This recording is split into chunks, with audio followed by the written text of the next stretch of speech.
Welcome to another product presentation for the frunk for the Opel Grandland electric. As always, our products are very easy to install. Simply place it on the designated mounting points, correctly position, and press down, and that's it. The frunk is, as always, made from a high-quality ABS V0 plastic. This plastic is known for being non-flammable or flame-retardant. As you can see, the frunk has become really spacious. In terms of dimensions, it measures a proud 97 centimeters in width.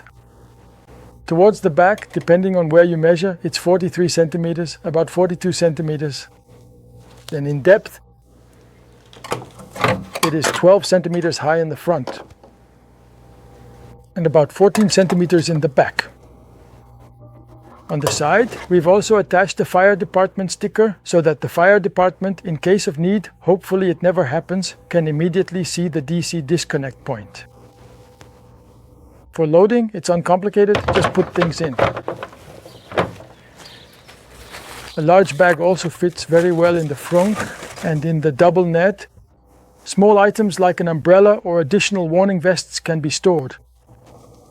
If you're interested, get it now on our homepage. Then it will be installed in your Opel Grandland in just a few days.